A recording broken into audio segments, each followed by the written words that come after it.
I would still say this would work.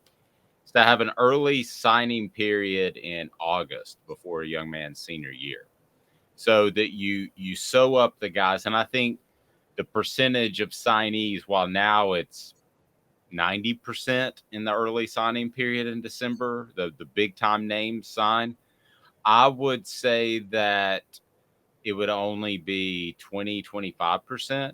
And basically what you're doing is you're sewing up the guys that are diehards, that are going to come to your school no matter what.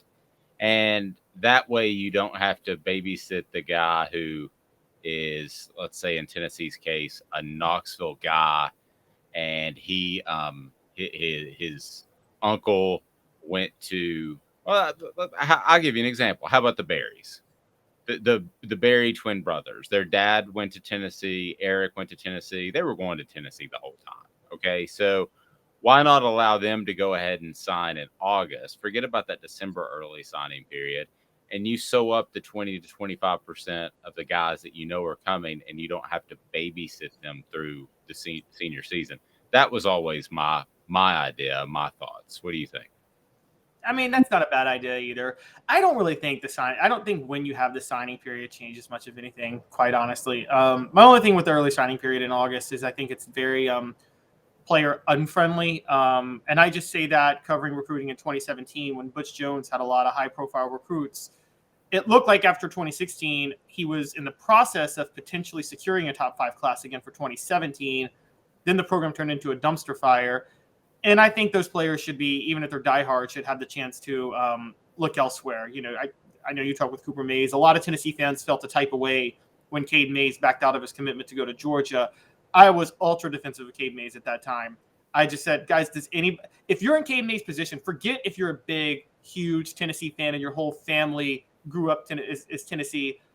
You would not have wanted to commit to that program at that time if you're a 5-star recruit. It was on fire. And let me add a qualification to that. You would have to have a scenario in which if a head coach leaves, then they're released from from their signed letter of intent. So yes, I wouldn't want somebody stuck into that sort of position. I agree with you.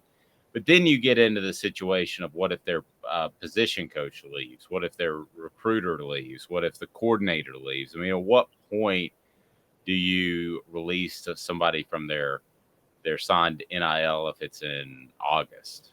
That's where it gets really slippery and really goofy really quick.